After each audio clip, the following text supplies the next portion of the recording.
Hey everybody, this is Frame by Frame, and this is a little bit of a plug before the show starts. So, here you go. Are you ready? You can find us at iTunes Store by searching for us there, Frame by Frame, separate words, under the podcast category. Look for our logo and then subscribe. You can listen to our podcast directly with SoundCloud, which is at the SoundCloud website, frame-by-frame-2. You can bookmark the website where you can actually find all the above links at roastedportions.com. Follow us on Twitter at framebyframe78, all one word. And you could also go to framebyframe78 with the Facebook group and interact with us there on all our exciting little ponderings during the week when we're actually not podcasting. So please, check us out, subscribe, follow, bookmark, support, listen, and enjoy. This is Frame by Frame. On with the show. Version 4, Part 2, Take 2. You talking to me? Did you have a brain tumor for breakfast? Then who the hell else are you talking? You talking to me? I'm funny how? I mean, funny like a clown. I'm Peter Binkman. We all go a little mad sometimes. Man who doesn't spend time with his family can never be a good man. Damn! I'm kind of a big deal. First rule of Fight Club is, do not talk about life. Yeah, baby!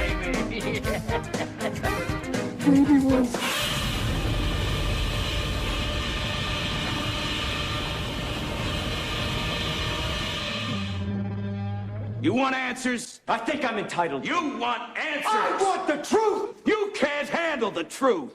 Let's go. It's getting. They go doom doom doom doom doom doom doom. Welcome to Frame by Frame. Hello. I'm going to crank this up.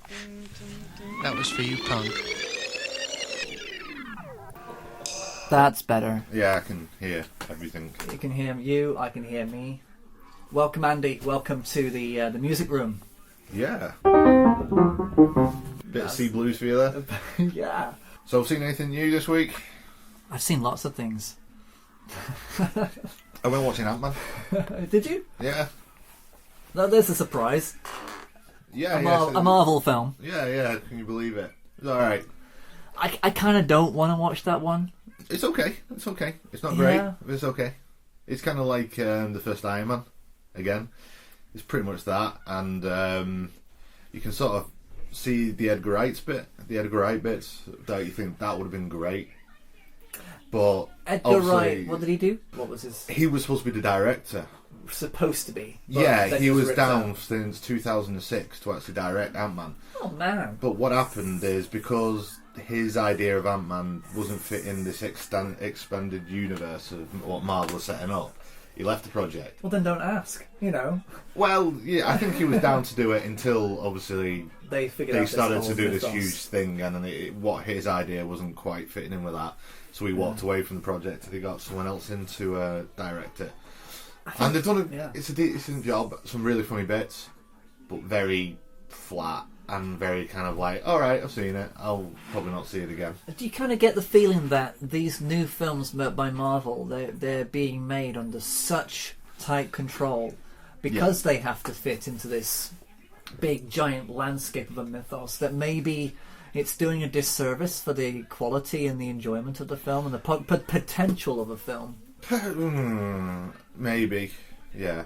I think the last Avengers film suffered for that because he had to set up the stage 3 of whatever, you know. So, yeah, this whole face thing. I mean, I'm okay with it because I don't have to engage. I mean, whatever they put out, they're going to put out. But setting up films for the next 20 years to me is a little bit of a,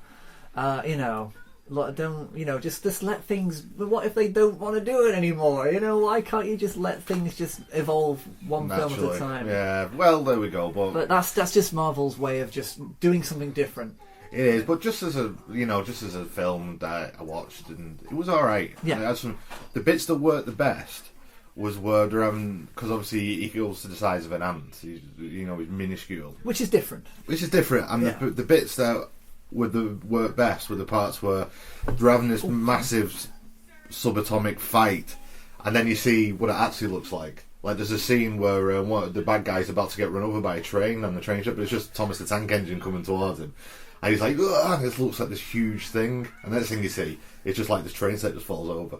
You know, the reality, and the bits like that work really well. Yeah. And the effects are staggering how they've done it.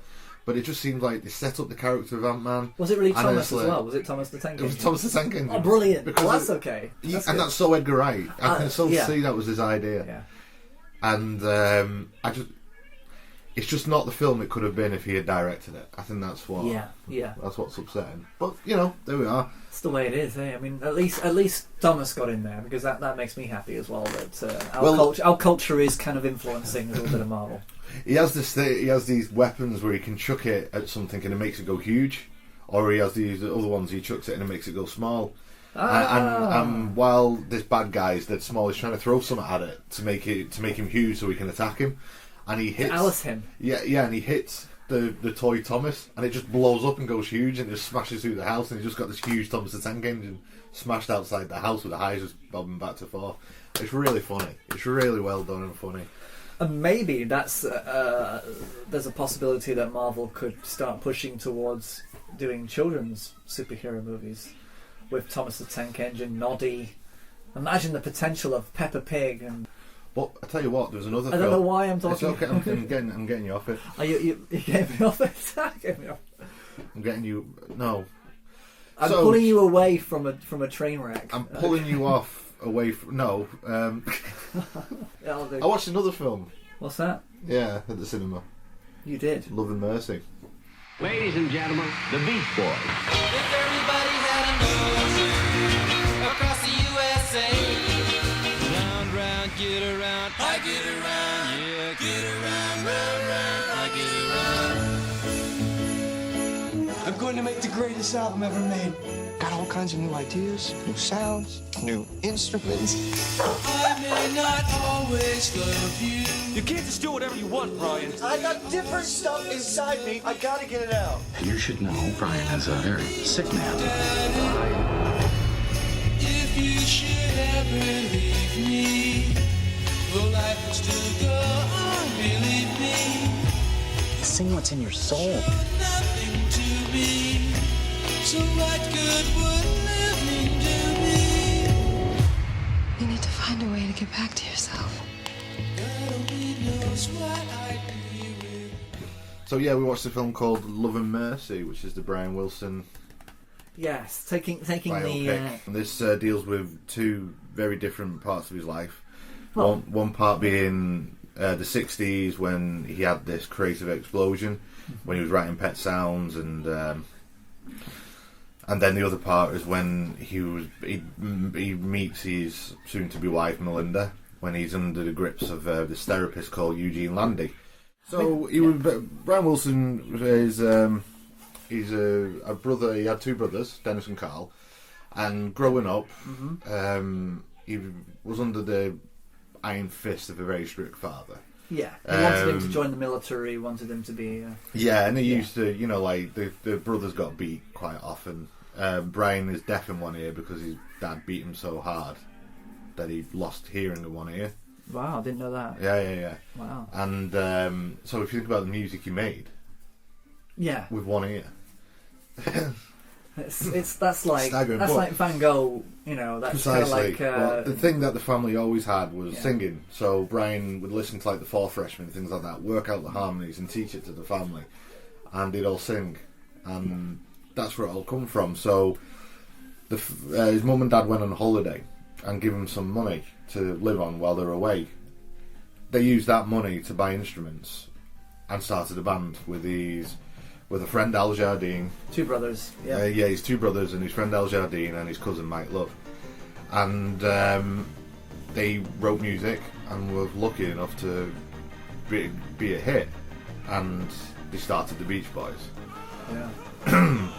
Which essentially was just like surf music about cars, music about girls, all that kind of stuff. Music about freedom from probably the oppression of their father. It sounds like it was something that they could just escape from. Well, the music was escapism, absolutely. Yeah. And but there was something you can hear it even in the very early recordings of the Beach Boys, that the writing There's something incredibly creative there. Because essentially, like what everyone did in the 60s, they listened to Chuck Berry and just copied Chuck Berry. So you got like the 3-chord, 1-4-5 chord sequence, and then people would just do something different with it, or just do copies of Chuck Berry songs. So what you've got is like Surfing USA is essentially a Chuck Berry song, but the harmonies and what he became quite famous for was the very intricate, the jazz harmonies over like this blues thing. So there's something more. There was always something more to it. You know what I mean? And so the Beach Boys went huge, massive. Yeah. #1 selling band across the world, and that was good for him. Yeah, that was good for the band. They got popularity, and how this film starts, Love and Mercy, actually starts really well. Where it's just you can hear like it's all this sort of ambient coming in and out of the music, and then you just see him sat at a piano talking to himself, saying all these weird things. You know, like the voices in his head. Yeah. And he's replying to them, and then he just zips out. That's how it starts. But he was on a plane, so this is after he's done the album Summer Day, Summer Nights. We can really hear there's more to the music. There's really getting creativity. There's something more coming out of it. Anyway, they were on a plane coming back from, it might have been UK or somewhere like that, and he thinks he's having a heart attack. It's a panic attack. He has a massive panic attack. Yeah. So he decides to say to the band, I can't tour anymore. Get someone else to tour, do my parts, and I'll just stay at home and record. Yeah. I'll make the music, I'll make the tracks, you guys come back and we'll sing. That's what I should be doing. So the band agreed to that, and that's how the album sort of starts. That's how the film starts. And that's him writing Pet Sounds. He can hear all this music in his head. And so that's sort of what it's about. See, Pet Sounds was when he started to be totally immersive. Yeah. It was a changing point in that, in the face of music as well. I mean, not only did he change, Pet Sounds was the album that blew the lid off the top.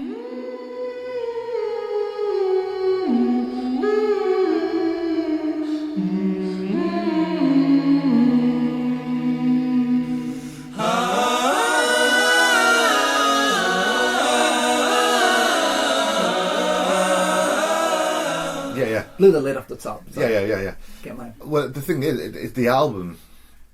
So he records this music. He gets some of the best musicians in LA. Yeah. To come and record this music that he was hearing in his head. And the great thing with this film is they capture that really, really well. It's all done on like 33mm cameras, or at least it looks like. They actually did use. Yeah. They actually did it on 30. Yeah, because I did have a little bit of a read on that. Yeah, and so they've got the parts. impressed. Yeah, and they've got the parts saying like the whole band's in A, but you've put my part in D. Yeah. That's not what are you doing? You've made a mistake. He goes, yeah, no, it's okay. It sounds like in my head. It sounds okay in my head. How can you have two bass lines? Yeah, in different keys. And you know, like I don't even understand what that means, but that's why you need to have a scene like that to have somebody saying that doesn't make any sense musically. Otherwise, we wouldn't know. Remember, it's the higher octave on the upbeats in the bridge. Hey, Brian. I love that. Brian. Yeah. I think you might have screwed up here. Really? Let me see. Well, you've got Lyle playing in D, and the rest of us are in A major. Yeah, that's right. How does that work? 2 bass lines in 2 different keys? Well, it works in my head. It's all playing in my head, the orchestration and the 5 vocal parts. And I think it's gonna work. Let's try it. Hal, here's how I want you to do it. It goes,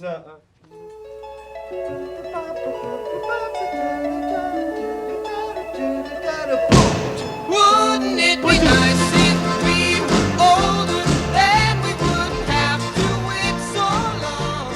And wouldn't We would not know when you listen to it. You just wouldn't have a clue. Yeah. That there is two opposing bass lines in there. I mean, you probably would notice that, but not me. Well, that's it. A lot of the music, it's like there's so many layers, and it's like he somehow knew to get like a bass and the piano and something else all going through one mic at the same time would create a certain sound. No one had done it before, but he somehow knew in his head that that's the sound he wanted. I mean, how? if it's never been done, and he's not experimented with it before, but he just somehow knows in his head and has to pre-book musicians to record this one bit. Yeah. How did he know? This is That's Not Me. Take one. Ready? Sorry, I guess you're right. What? Haven't you read your own guitar book, Carl? One, two, 3. Because the people surrounded him, the people that he wanted to accept his stuff, Yeah. meaning like his dads and his brothers, Yeah. they never given a go. With the exception of Dennis, who's the drummer, Dennis Wilson, who was like, he basically said that Brian's Jesus and we're his disciples. That's how much he revered his brother. Yeah. Carl just sort of went along with it. It's Mike Love who was so vocal, because all Mike Love was bothered about singing songs about having a good time and sleeping with women. That's basically all he wanted to do. Fair enough. But so it didn't really matter. It didn't really matter what they did. Brian wanted to obviously explore.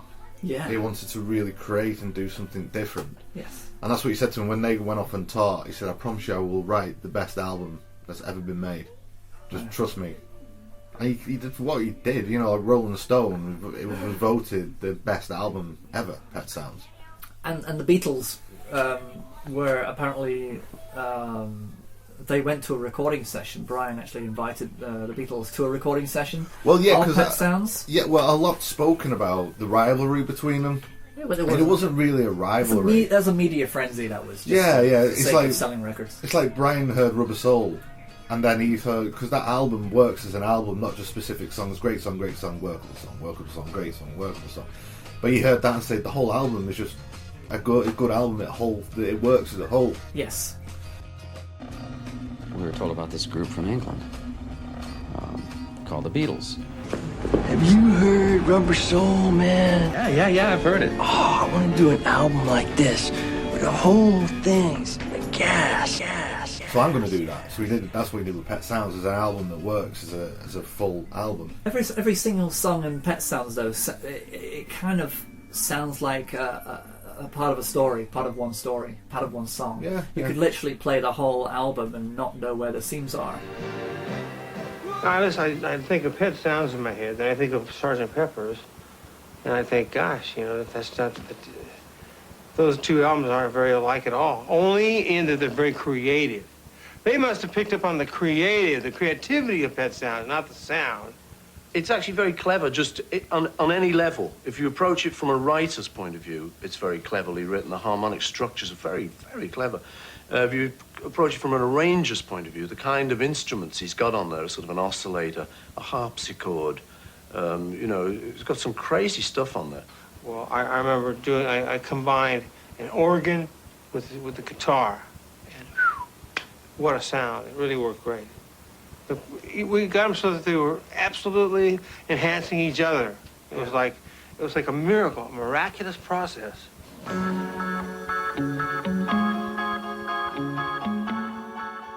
Seamless. Yeah, I agree with that. I think, in a way, that's kind of how musicals are made. Yeah, or like it's like progressive music. They'll do a concept album.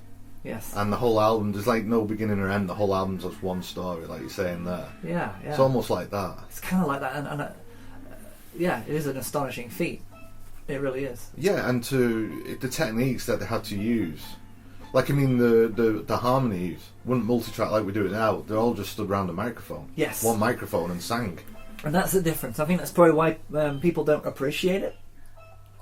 They hear the Beach Boys and they say, "Oh yeah, I like this song." It's Surfing USA. Oh, I like this one. It's that happy song, the Beach Boys. Yeah, they were just happy and just playing music. But there the was thing. so much more. Yeah, there are so much more. It's like when we're getting married. I said like, what should we have for our song? And I said, I want God Only Knows by the Beach Boys. And Tash was like, no way, that's rubbish. No way, I'm not having any of that rubbish, And then a few months later, she said, I found the song that we need for our, it'll be our song. It says everything that needs to be said. It's amazing, it's beautiful. It's on this, it was a Bill Paxton series. I forget what it was called now, but it was like, there was like a community, and the theme song was God Only Knows. So she put it on for me. She's going, "This has got to be the song. It's amazing." I'm like, "That's the song that's all. That's the Beach Boys." Meant to be, man. You know what I mean? And But as enough, soon as you say Beach Boys, people kind of have this connotation. I'm like, well, where did you surf rubbish music? Yeah. Yeah, which is so not the point. No, really not. And how did it? You know, it's funny because. Yeah, I mean, Top Secret did an injustice, I think. Skeet surfing. Skeet surfing. If everybody had a 12 gauge and a surfboard too, you see shooting and surfing, we're the Malibu. Because it's totally vision, riding waves to blast clay pigeons. And it's so neat shooting ski while you're riding on the heavies all day. Skeet surfing, but that's a hilarious parody of a the Beach Boys interesting song. thing is, surfing people didn't like the Beach Boys. Really? That's yeah, ironic. They wanted like Dick Dale and things like that. Fair enough. It didn't get them laid, basically. That's what they're saying. Yeah, the Beach Boys sort of tapped into globally a feeling that everyone got into. Like my dad in Liverpool in the 60s could somehow imagine what it's like to live in Los Angeles and go surfing. And it's an outside looking in. And that's why it did so well, you know. But there was so much more to it than just that. Sharing sunsets with my favorite girl. When we shoot the curl, we really shoot the curl. The songs like Please Let Me Wander and things like that was so vocally complex. There's this harmony in it, which they harmonise this chord, and it's like such a dissonant chord, but it just sounds so lovely and beautiful. And he hears it in his head. He's like, "Right, you're singing this, you're singing that. Right, let's try it." And he's, "You sure?" "Yeah, let's try it." It's great. It's great. It is. So anyway, back in the film, yeah. So in the film, he does this part in it where he's playing. Paul Dano is playing Brian Wilson. That's the younger Paul Brian Wilson. Yeah. And he's Brian Wilson. Oscar-worthy performance. He's just like he was in the. People say that he is uncanny. That he looks. It is. That the actual, not just the look, but mannerisms, everything. It's kind of like Kate Blanchett's Bob Dylan kind of thing. Yeah, absolutely. Yeah. And there's this scene where he's playing, and he's learned the songs. The actors learn the songs, so he's playing on piano and singing. So he obviously is a musician, and he's playing God Only Knows. And he just starts and he's playing it and singing it. It's beautiful, and the camera goes all the way around him very slowly. Goes all the way around and the sets on him, and then in the background, out of focus, is his dad sat there, and he finishes the song. And he's like, "So what do you think, Dad? You know, obviously there's going to be harmonies, all these counter melodies. There's going to be a great arrangement that I've thought of in my head. What do you think?" He's like, "Doesn't matter what I think, does it?" Oh, he's like, "Well, I'm asking your opinion, Dad." He goes, "Well, yeah, but my opinion doesn't matter. You fired me." Because that's a little bit of history. Is because the Beach Boys did well. Murray, his dad, was a struggling songwriter. So he started living through him. So he started producing the bands. Right. But he wasn't doing it well at all. He had no idea what he was doing. He was rubbish. So they set up a fake studio. So he thought what he was doing was right, but it was actually Brian that was producing it all. So in the end, he got that bad, and there's all these tapes you can hear of Brian like just screaming at his dad saying, "I know what I want, I know what I want." And Brian's like, "Yeah, okay." Murray's like, "Yeah, okay, Brian. I'm a genius too, Brian. Well done, Brian. Just listen to what I'm saying. I've been doing this longer than you, Brian." Since you put me down. No. Since you put me down. No, you're since you put me down, baby, da-ba-doo-da-da-do-da-da. Don't sing with it, let him sing it once. You want me to leave, Brian? No, I just wanted you to let him sing it. Mother and I can leave now. Here we go, duplicated like last time, huh? When you sing Rhonda, make it sexy and soft. Rhonda, you look so fine. Okay? Rhonda, you look so fine. Look so fine. And I know it wouldn't take much time for you to help me, Rhonda. Help me get her out of my heart. Help me, Rhonda. Bang, syncopated. Brian, your voice is shrilling through everybody. Carl, we can't hear Carl. We can hear Dennis, but we can't hear Mike. We can't hear Mike, and we can hardly hear Al. Okay, now wait a second. Me? Can we hear a chord? Just a chord like we used to. When you used to sing clear records, okay? Let's go. Brian, I'm a genius too. Let's go, huh? 1, 2, 3. She was gonna be my wife and I was gonna be her man. But she let another go. Brian, fellas, I have 3,000 words to say. Quit screaming and start singing from your hearts, huh? You're doing fine now. Watch your oohs. Come in on the low notes, Mike. Carl, ooh, you're Come on. Dennis, you're flatting.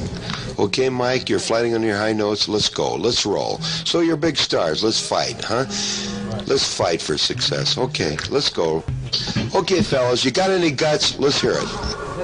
Dad, only 82 words. Don't. I said 3,000. Come on, Brian, knock it off. You guys think you're good? Let's go. Let's go. What's the matter? You made too much money, buddy? Go ahead now, say what you want to say. All we needed was Al to loosen up. Dennis was flatting, Mike was flatting on his high notes. Yeah. We need help. Who needs help? We need the honest projection that we used to have. You want to have like when you a guys get too 497, much, right? when you guys get too much money, you start thinking you're going to make everything a hit. Okay. Now listen, let me tell you something. Yes. When you guys get so big that you can't sing from your hearts, you're going downhill. Downhill. Downhill.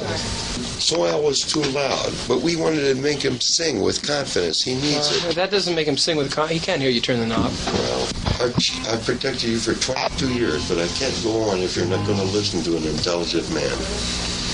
Against many people that try to hurt you. Are you going now? No. This is awfully unfair for you to... Are you going or staying? I want to know. It's according to what you want. If you want to fight for success, I'll go all out. No, I don't. We don't do that. You think you got it made? No, we don't. Son? We would like to record under an atmosphere of calmness, and you're not presenting that. Your mother loves you. Look, we like to relax in a First of all, you should never have all these people there. Second of all, they're not saying anything. You're the one who's talking. You forget to sing from your hearts. I try to give you tips, and you think because you've had a few hits, you got it made. And son, remember this.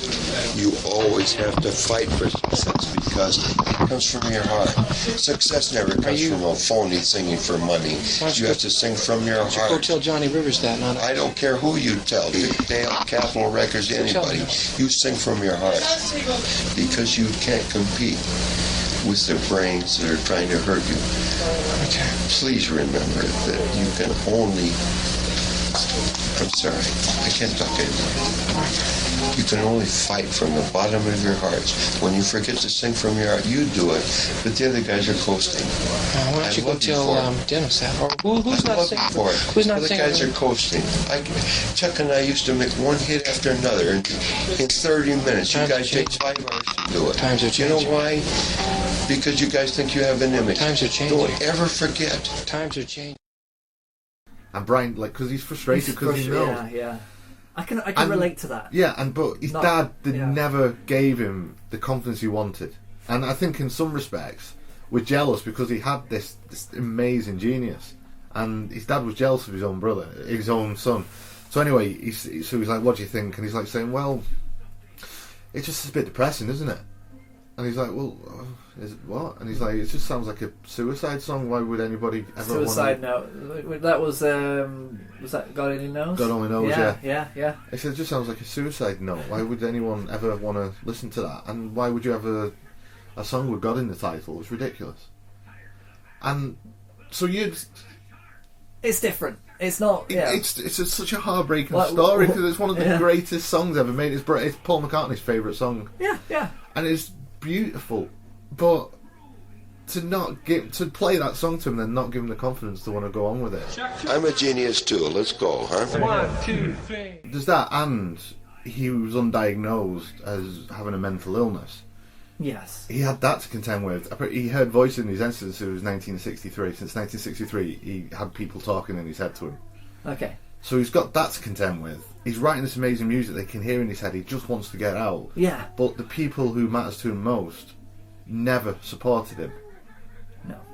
Mainly his dad and Mike Love. So the beats. So in the film, he's writing all this amazing music, and the band, the musicians, are like, I forget the drummer's name now.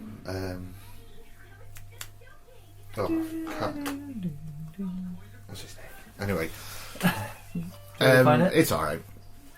He was outside and Brian's just like sort of lied on the hood of the car and he's got his eyes shut, and you can hear in the film you can hear all these vocal melodies, and the idea is while he's just lied there in the car he's working out how all the harmonies are going to work with the music in his head, because that's how he did it. That's how, yeah. Yeah. What's the title? The Warmth of the Sun. Warmth of the Sun, take one. It's a beautiful piece of music. It took him 6 minutes to write it after hearing that John F. Kennedy being assassinated. Didn't say a word, stood up, sat down next to the piano, boom.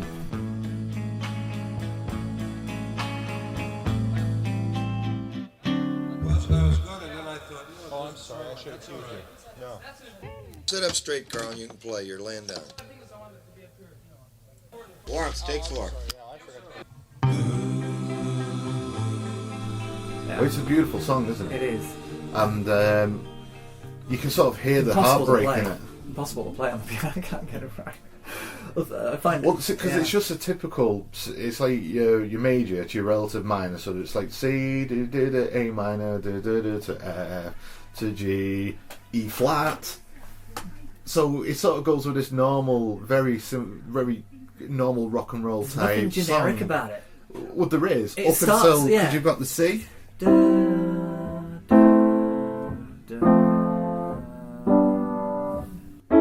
it is. So then it goes to the E flat. Yeah. And that's not right.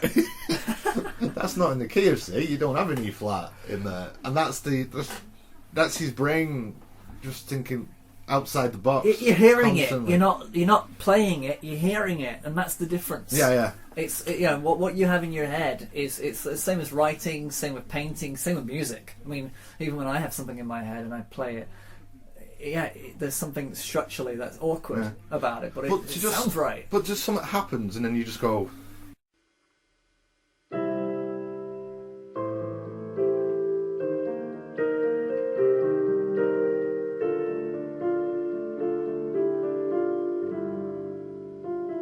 It's like, oh, and then I'll go E flat. You know, it's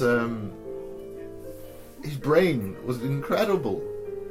You know what I mean? That the idea of that he's able to put all of his energy into his music. Yeah. It's astonishing that he actually, like I say, there is a tremendous confidence in him to not just give up or to feel like everybody else is against him. Why bother? Yeah. But he doesn't give up.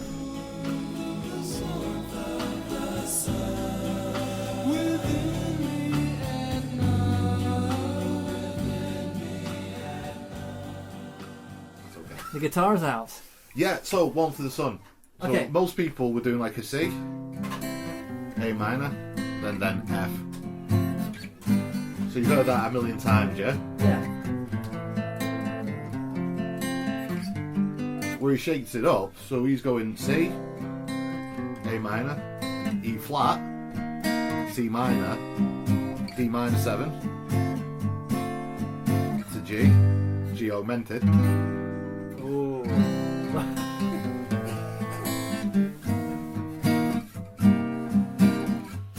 So you can hear this outside, a mind thinking outside the box. Yeah. It's like there's jazz concepts in there. Yes, yeah. It's You know, where everyone was just doing this relative minor to the fourth to the fifth back to C. Yeah, it's Righteous Brothers kind of formulaic stuff. Yeah. There's so many songs that do follow that convention. So to go from the C to the A minor, so you're expecting an F, and he goes E flat, and then C minor. Bear in mind the song's in C, and now we've got a C minor in there, then a D minor 7, and then the turnaround chord is the G, but put the augmented on it. That note brings it back in.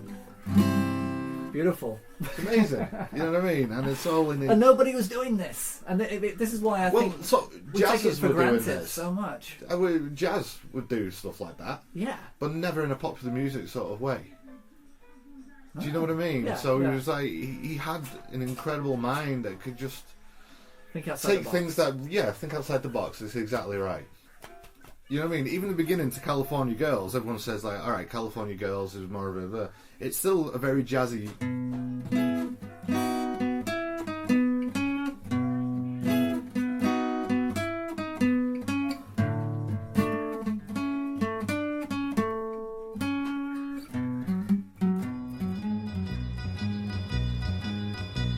Well, East Coast girls are hip. I really dig those styles they wear. You know what I mean? That's very jazzy as well, you know. Yeah. Again, we're just thinking outside the box, aren't we? Yeah. Like I said to you before, like God Only Knows. Yes. Shouldn't work, right? So you've got like... You've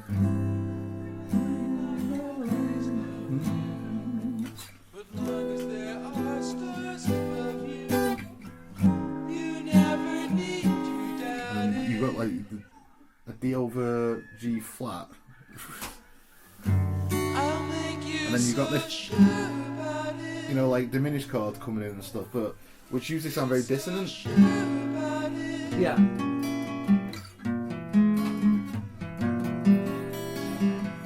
But he's got it in a love song. Do you know what I mean? Right, yeah. And, yeah. Anyway, let's get back to the film. No, because it's fascinating because I think sometimes you hear it, people try and do the Brian Wilson thing by putting it in, but they actually don't have vocals on it. Yeah, well, people seem to think doing like high falsetto and having harmonies is just doing the Brian Wilson thing, but there's so much more to him than that. Because they stick the vocals in the regular chord setup, and then they do a bit of instrumental off. They play away from it a little bit, but then they go back to the... Yeah. But they don't... but Brian Wilson still has the singing. He still has the harmonies playing through the whole chord system. Yeah. If that makes sense. Yeah, I'm talking.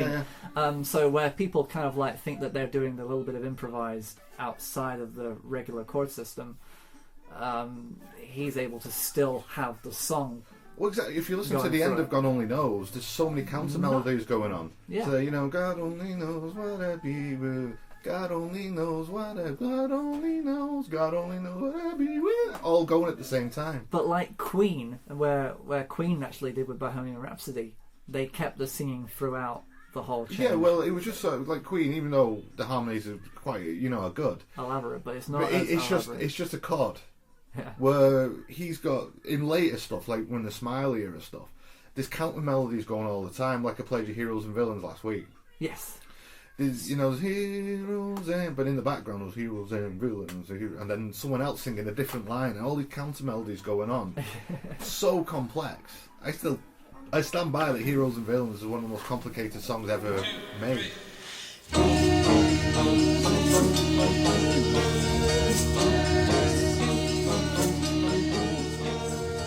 Yes. Because it's so complex, but never loses its musicality. It never sounds pretentious. No. Because the melody's always there. The song's the uppermost importance. It's not trying to be clever. Well, it's just what you can hear in his head is pushing out. And was he the first person to ever use the whistle in Heroes and Villains? It's a woo. No, I think that actually is just a whistle. Yeah, that's what I thought it was. Oh right. Yeah. So that thing that they use in Good Vibrations is an actual that's a theremin synthesizer, isn't it? Yeah, it's a theremin. It's just... That's nice. That works. That's beautiful, and you cannot have it without it. There's I don't know what it is. It's an 80s stupid pop thing that they have at all parties, and they have that whistle. Right. Yeah. And I've never liked it.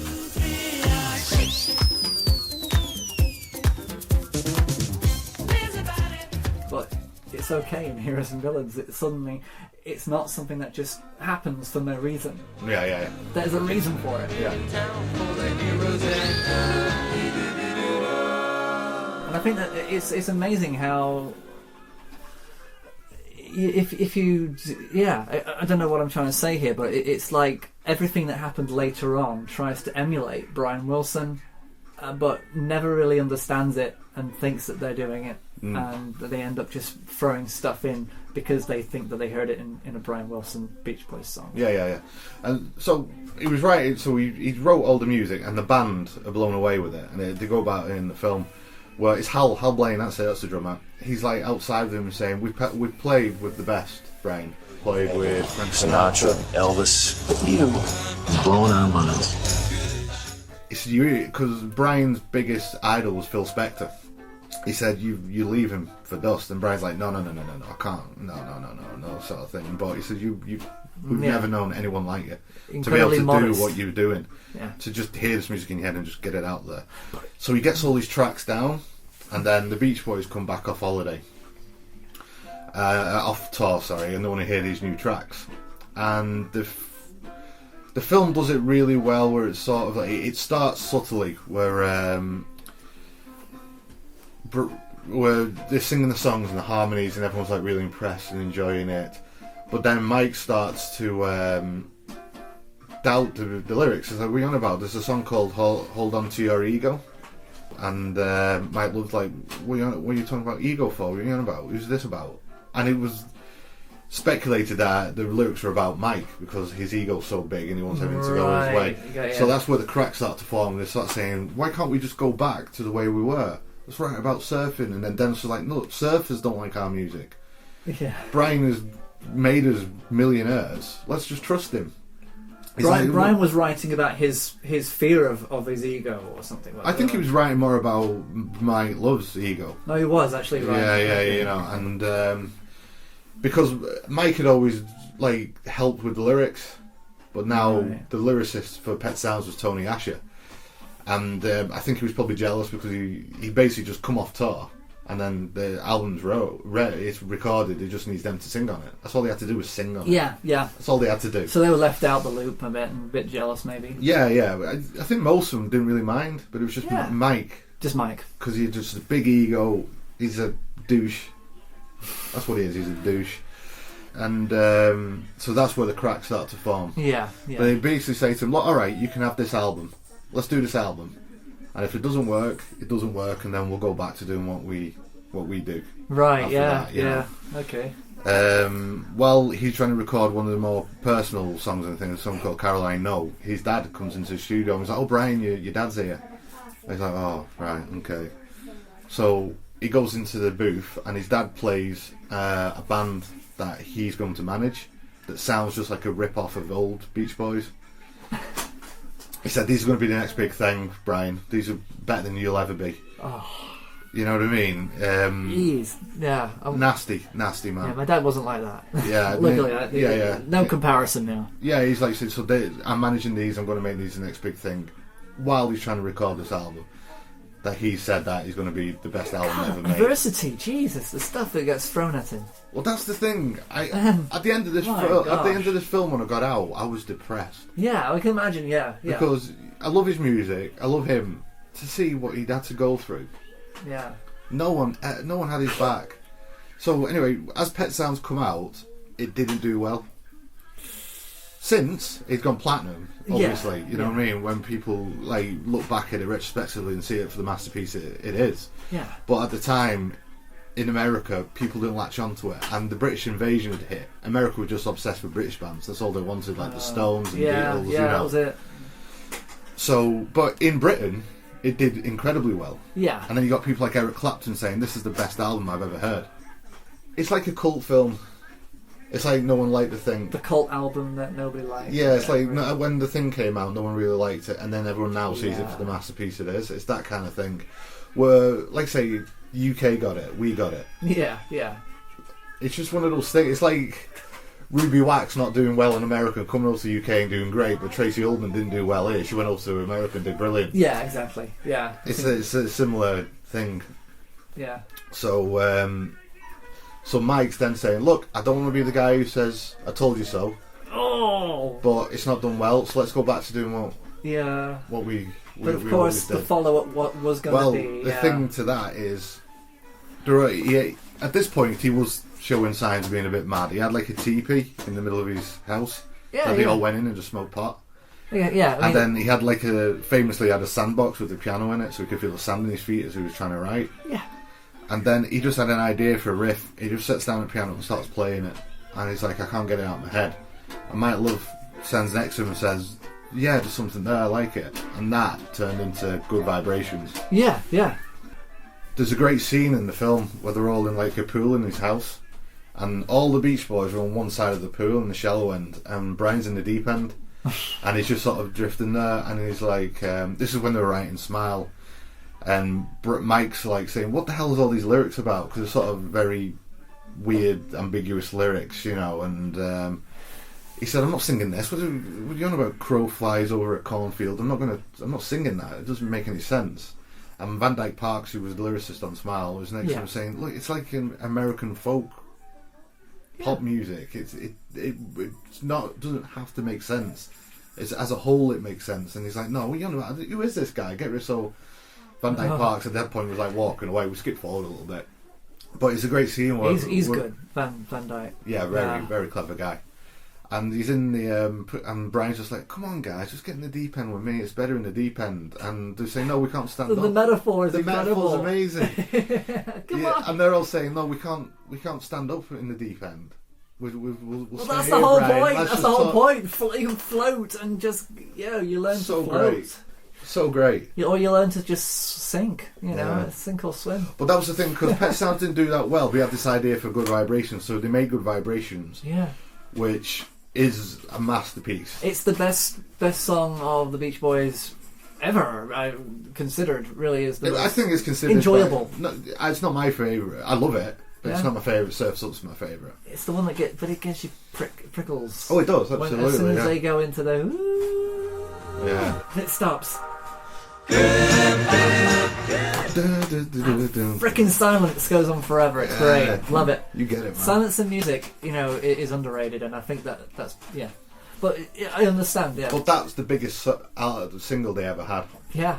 And from that, Brian, the record label said, you can do whatever you want now. Yeah. So his idea is to make what I think he called a teenage symphony for God. And that's what Smile was going to be. So we got Van Dyke Parks on board and decided writing, in my opinion, some of the most incredible music I've ever heard in my life. Heroes and Villains, we've been on it. There's a song called Cabin Essence. Yeah. And he somehow makes vocals sound like wind blowing.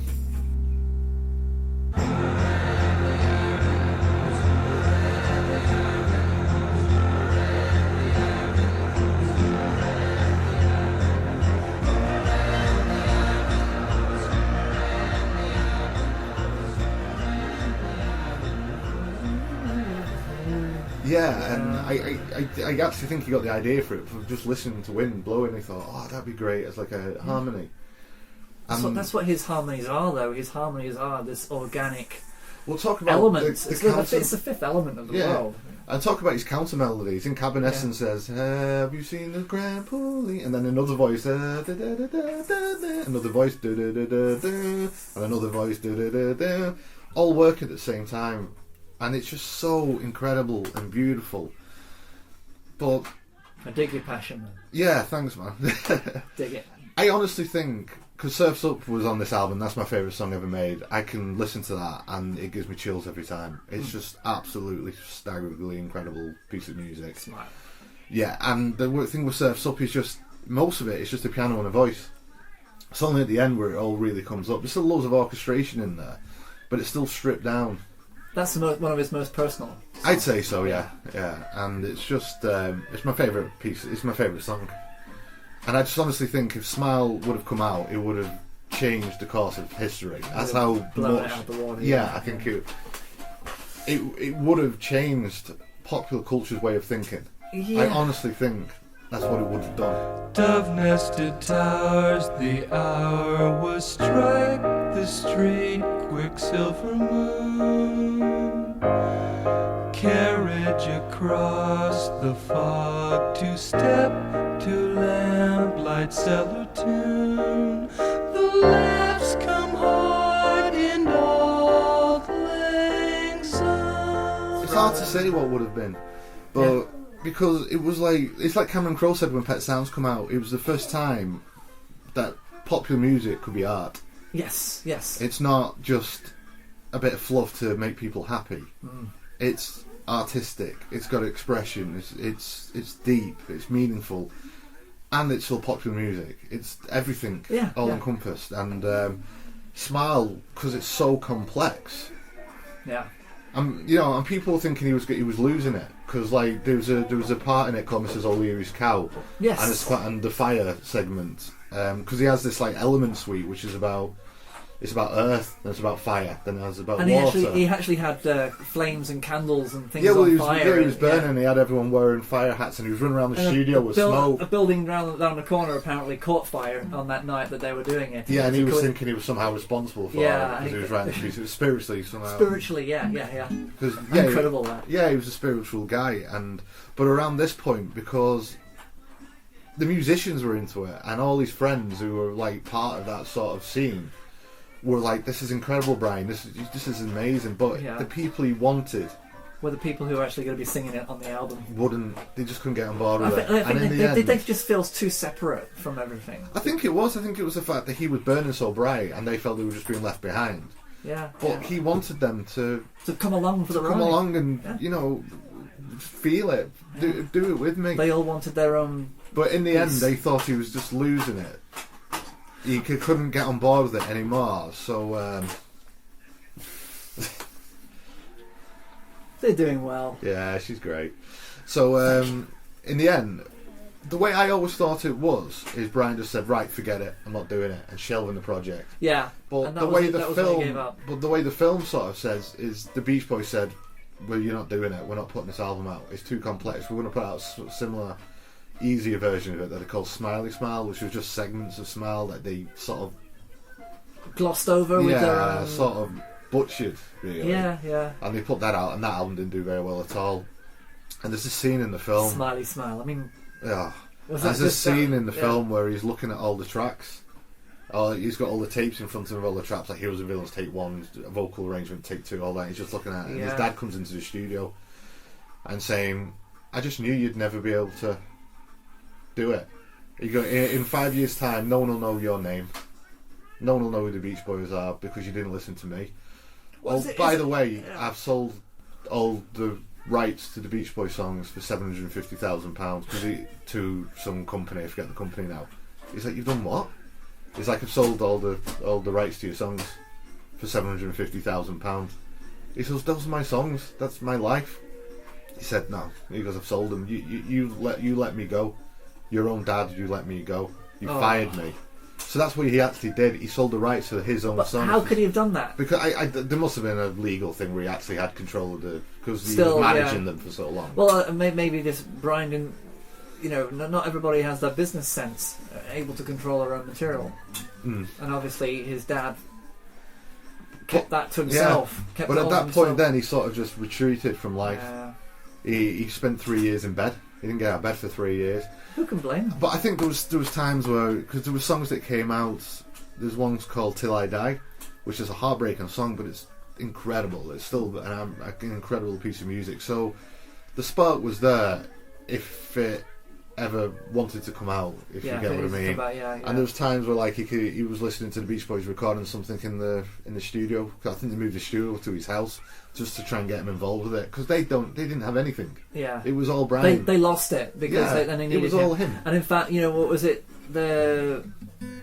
Much later on, when they actually did come together and do the reissue of Smile the album, they were still trying to he was still getting up and leaving the studio, and they kept on saying, come on Brian, we want you back, we want you in. So it took a long time. There's a long period of because he had a lot of weight gain. It was 3 years in bed. It's going to happen. And he'd have like a maid who'd basically do whatever he wanted. Was this because I understand that the film Love and Mercy had the earlier Brian Wilson, and then as soon as the descent began, they play both parts at the same time. Yeah. Okay, so it's interweave. Yeah. So, but they missed out the whole dark period where they go from him to John Cooper. There's no transitional period. There's the odd bit where you just see like a camera slowly come up when he was in the bed. Yeah. And yeah, so there's that. And but yeah, the film doesn't really go into that dark You can't. period. You don't. I mean. No, but he was still had an output. He was still writing music. Yeah. And I think, and some of the music he put out, there's songs like Breakaway, which is basically him talking about his mental health. You can hear it in the song, and that's an amazing song. So there was great output there. And he still had it. He still got it now, as far as I'm concerned. But yeah, but the film skips to he's trying to buy a car, and the Cadillac store. Yeah, and he meets this girl, and it's Melinda, who he sort of likes. Thank goodness for her, huh? Yeah, there's a weird bit of contention there, because I think if it wasn't for Eugene Landy, he probably had died. Because he was just in bed, drinking, self-medicating himself, not doing anything. And because Eugene Landy got him out of bed, made him start working out, and so I think in one respect he saved his life, but then he wouldn't let him. He'd become obsessed. Like he made Brian buy a house that he was allowed, and he was allowed to sleep in a certain room, and Brian was happy because he could pick that room himself. Meanwhile, Landy was staying at his house. Yeah, and there's all these scenes of like living his life in a way. Yeah, he's living his life. He was trying to get him to write songs, and there's times where he's like just screaming at him, just play the song, screaming at him, just put your hand on the damn keyboard, you know. And it just was. And Melinda saw all this and was like trying to speak to Brian's family, saying that, like, you know, can we not? We need to get. He's not right. He's taking all these pills. They're making him worse. And we need to get him away from Landy. So even though Landy saved his life, I think he became obsessed and wanted to control every aspect of his life, who he could see. He never saw his kids. He wasn't allowed to see his own kids. Things like that, you know. And so he's come from one form of abuse to just another. That's why the film's so heartbreaking. Yeah, because it's done all this stuff. It's great stuff, and he himself is being punished for it the whole way. Yeah, it's just punishment. But that's why he is so. I mean, you look at the interviews of him in the later years, and he's such a gentle, modest. You know, he's not this rock god of a person who has an ego or anything. He's just somebody you can approach, and have a good conversation with. Very open about talking about anything. That, you know, he'll just sit there in front of the camera, and he'll just do what you've been asked to do, and he's so placid and good natured. Yeah. And I find it that's why I find it astonishing that this is the guy who did all this, and yet he's still so down to earth. Yeah. Been through all that, but you can sort of see how scarred he is. Broken. There's a damage. Because when he's on stage, he just looks like a puppet. Yeah. That's the thing. As soon as he sings, as soon as the music starts, none of that matters. Yeah, absolutely. It's a switch. Yeah. And so "Love and Mercy" is this song that he wrote. Yeah. Called "Love and Mercy," and what sort of happened is they found a loophole in the contract that Landy had, so they managed to get him away from Landy, get him properly medicated, and then he wrote this album. Which I think it's just called Brian Wilsey, but one of the songs on it is "Love and Mercy." That's the 1984 album. Yeah. So and the interesting thing, when this album came out, the Beach Boys released an album called "Still Cruising," which had Kokomo on it, which was from Cocktail. Yeah, great song. It was an alright song, and Brian had no influence on that.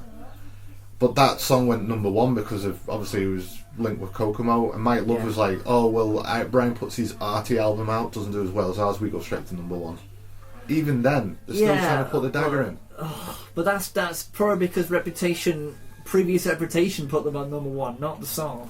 Well, previous reputation and having a huge film. Cocktail was a massive film. Yeah, exactly. I mean, Tom Cruise was still young and just reaching out on his film career, but still, it was a big film, and that is.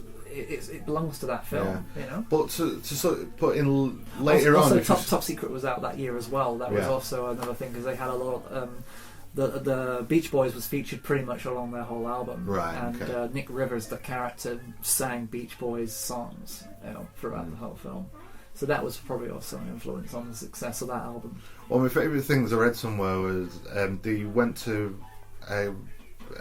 get a Lifetime Achievement Award, the Beach Boys, and Bob Dylan was there to present it. And Bob Dylan said, "I'd just like to present this to Brian Wilson and his backing band, the Beach Boys." Amazing. Bob, good old Bob. No, it's funny because the writer for Love and Mercy was the same writer for I'm Not There. Did you know that? Yeah. And that's I think that's probably why that there's that element of duality in the characters for Love and Mercy. Why people didn't seem to mean that people just kind of say, well, the first guy looks like Brian Wilson, but John Cusack doesn't look anything like Brian Wilson. No, because Brian Wilson himself is not Brian Wilson.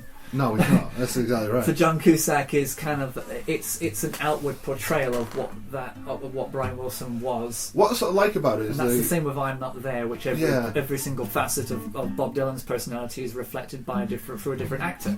Yeah. Because he was playing multiple parts in his own life. So I think that's probably quite similar to Brian Wilson. And maybe it's just a musician thing.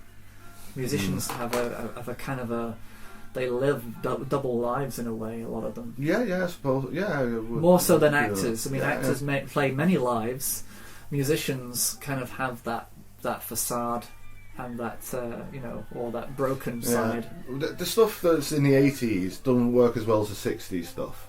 I don't think it's different. But the way it's shot, it's just harrowing just to see this poor guy go through it. Yeah. John Cusack knows that all too well. The thing I sort of love about it is, like, I'm not sure if Cusack was a Brian Wilson fan before he started to research the role, but you can see him in interviews saying that, like, when you listen to the Pet Sounds and Smile sessions, you can hear just the genius coming through and how he's literally influenced the next 35-40 years of music. Yeah. It's there. And he's trying to get across, like I do, because Yeah. when I'm talking to people, I want to get across how important he was as a figure in Yes. popular music. Yeah. And Cusack's trying to do that now in the same way of saying, like, oh, I'm not sure if I want to play Brian Wilson. And then when he actually finds out about this dark period of his life and what he actually did, you want to tell everyone about it. Yeah, because he's like, no, forget about the Beatles.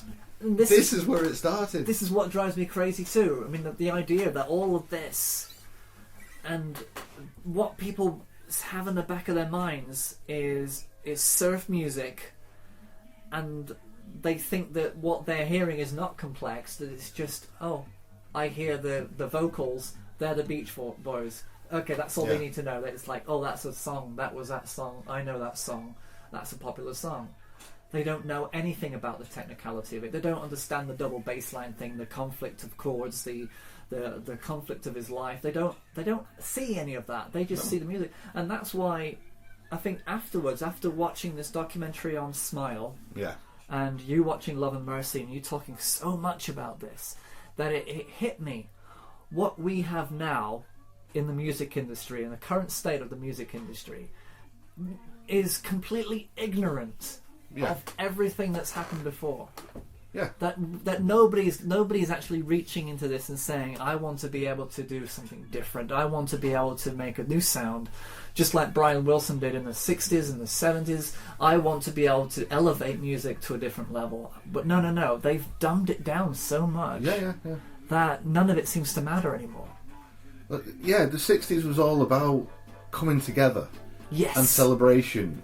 But music now just seems to be about dumbing people down. Dumbing people down and making money, which, I mean, music has always been a career, it's a business.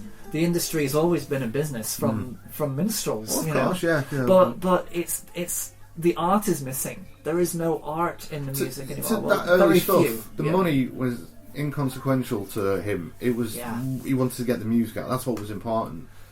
There's very few bands like that. I mean, there's Powderfinger in Australia. They refuse to have a label and a studio label assigned, and they said, we want to write our own songs. We want to be our own band. We are who we are, and that you can tell in their music. They make their own choices. They take their band the right direction that they want to go. Look at Radiohead. It's very rare. I mean, Radiohead's They said, there you go. There's there's the album. Pay for it what you want. So some people pay like 2p for it. Some people pay 10 quid.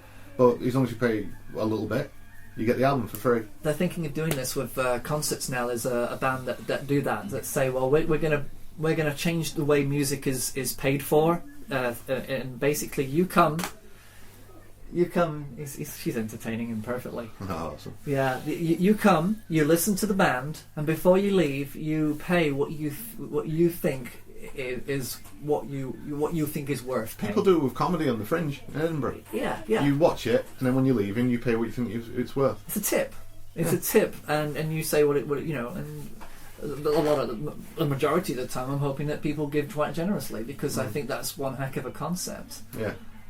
It takes away the expectation beforehand. Oh, I paid $20 for this. You know, if you don't like it, you can leave. You can come back in the middle of a set. It doesn't matter. Music needs to be able to stand on its own without there being any expectation or pressure from the audience. Those who sit there from beginning to end and pay generously, they're paying for the artwork. Yeah. They're paying for the love of the music, and that's what's important. Absolutely. Yeah. It's missing. It is. Yeah. So, in conclusion, Love and Mercy. It's I think. Is it an accurate portrayal of Brian Wilson? Yeah, I think it is. He actually enjoyed the film as well. He's totally happy with it, Brian. Yeah, I think he said it's pretty much dead on what it was like. He said it was hard to watch at times. Yeah. Which is it's so good that like he's now got the recognition he deserved, and you know it's hard to imagine it was like ideas to redo Smile and put that out. Yeah. Whether it was his idea or whether it was like a big committee of people say, let's do this, we'll make money out of it. I don't think the version that they did would have been the version that we would have heard. No. There's a great, you can hear the Smile album, but not done with this new band, done with the Beach Boys, but they put it together like it's like they've constructed it from bits that they've heard, all the tapes that they still got from the 60s, they've constructed it, and that is so much better. Yeah. And it's incredible, and it's he needed that. It was all of that's happening now. The celebration of Brian Wilson and the awareness of him. Back in was it 2004? I think it was. Yeah. When you went to London to see, you went to watch the Smile being performed in London. I did, yeah. He wanted it to be London because he knew that's where Pet Sounds was a hit. Yeah. And he loves the European fans. Plus, everybody from the whole world flooded to that event, including you, sir. So. Yeah, I remember just being on forums, and there was people from like Germany and Italy and all that, all talking on this forum, and we're all meeting up at this pub, and then we're all walking together. So it was just like a part of this like family of people that just get it. Yeah. And I remember my handle on this forum was Culminated Ruins Domini, which is something out of Surf's Up, and it was like totally love your name, and you know, it was all that, and it was just it was like things coming full circle, and just being there with like a crowd of people who got it. Yeah. And we're all crying and laughing and cheering. It was just an incredible experience. Spine tingling. I mean, I had spine tingles when I saw Powderfinger playing. I had tingles in my back listening to the Decemberists live. You know, I mean, they're great bands, but I can imagine that night because you already knew about Brian Wilson's struggle before then, right? Well, I was brought up on all the surf stuff. I knew because my dad loved the Beach Boys, and his favourite song at the time was California Girls. So I was brought up with all that. Yes. Yeah. And then I went to college and then uni, and one of my teachers is a guy called Andy Gleave, and he was like, check this stuff out. And I'd not listened to the later Beach Boys stuff. I just heard the surfing stuff, and then I heard this, and I was like, oh my god, what the hell is this? So then I went with to my dad and introduced him to the darker stuff, because I always said listen to Pet Sounds, but the Smile stuff, and this songs like Till I Die and all that, and my dad got introduced to that through me. So we introduced the Beach Boys, my dad introduced me to the Beach Boys, but I introduced him to the darker stuff. Yeah. And then he became obsessed with all that, and it's strange, isn't it? Because what Brian represents in contrast with his father. Yeah. For you, it's complete contrast. It brought your relationship with your father closer. Yeah. When I went watching Love and Mercy, I had to go watch it with my dad because there was no other person I could go watching it with. Made sense, yeah. Yeah. I bet he felt. Actually, we both walked out depressed because it's not an easy watch. My dad doesn't think he could watch the film again. because it was that. Because the music means so much to you, to know what he was going through when he was creating it, and how everyone just seemed to be against him. And I mean, how dare they? They're millionaires because of him. Yeah. All he's asking him to do is just sing some lines into a microphone. But it's amazing how music artists are targeted in that way. I mean, you can tell with Michael Jackson. There's always somebody who's in control of them. You know, his family were atrocious to him as well. Then you've got, Amy Winehouse's struggle. Musicians, man, as soon as they make it big, they struggle. Yeah. And people want a piece of them, and it's hard work to keep it together. And to be honest, I mean, that's probably why the music industry does play it safe. They know it's scary and dangerous out there. As long as they're making money, they don't care. But yeah. It's like... That's all that matters. The age of creativity is gone. It's just about creating fluff for little girls. Fluff and excess. I mean, everybody's a teen idol to everybody. I mean, teenagers they just don't have a clue what's good. You show them that you play the Beach Boys, they just go nah, and that's a shame. It is. I'm not listening to that. It's just surf music. I'm not listening to surf music for, but it's so much more than that. Hoping that this podcast will actually create a movement in Cambodia like nothing else this time. I'm hoping that we can actually ignite the country and make them into a whole again. But I massive thumbs up to Love and Mercy. I still don't think it's the quintessential Brian Wilson story. I don't think you can just tell it in 2.5 hours. No. And I think it's like a 6 DVD box set about the Beach Boys and his life and his turmoil and what he went through. That needs to be done, whether it ever will be. The Smile documentary is out there as well, and that's with Brian Wilson. Yeah, that's throughout. Beautiful Dreamer. Yeah, Beautiful Dreamer. I really enjoyed that because Brian was there in the whole thing, and they used all the archive footage. They had everything there, and it felt quite close. I felt quite into understanding a little bit more. Yeah. But never understanding, because you can never be there. If I'd have been there, one of his circle of friends in that era, I would have punched Mike Love in the face and I said, either you get behind him and sing, or just there's the door. Because he didn't need them. He could have just used back. He wanted to use them because I think their voices blended together did sound something special and incredible. Yes, but he could have had anyone to do that. Yeah. You know what I mean? So. And that's for the family thing. I mean, at least his brothers both died young. Well, Dennis got into drugs. Yeah. And he just jumped off a boat one day and never resurfaced. And Carl was a big smoker all the way through life and eventually died of cancer. And his dad? His dad died, yeah. I'm not sure how, but his dad died. So, but Brian's still there. There's this scene in the film, it's the very end of the film, where he's got himself sort of a little bit better back on the straight and narrow, but he's obviously still, and Melinda nearly runs him over. And he's like saying, can I get back in the car? I want to see her, because Melinda's not really seen him. Melinda's helped get Brian away from Eugene Landy, but she's not sure whether she wants to see him. Anyway, he says, I just want you to take you to my home. He's like, oh right, okay then. He's like, right, turn left here. And he's like, well, this is not the way to your house. He goes, I don't want you to take me to the house, I want you to take me to my home. And meaning where he grew up. He goes, this is the road, this is where I grew up, so just turn left here. They turn left, and it's a freeway. His home's not there anymore. And it's another metaphor, you know what I mean? Home is, a fast. Yeah, and he sort of like, and you can see him trying to comprehend where was his house gone. Home is somewhere where you go and you stop. A freeway is something just goes straight through. But the way it ends is they start talking to each other, but you can't hear what they're saying. Yeah. And the song starts to come and the credits start to roll. Wow. And they're talking to each other, but you don't know what they're saying. And that's how the film ends. I love that. Yeah. I love that. Really well made film. Beautiful and ambiguous. Good film. Recommend it. Good to have. There you go. So, been a very musical episode, and I'm quite happy with this. Loving this. Yeah. And we'll have to do more.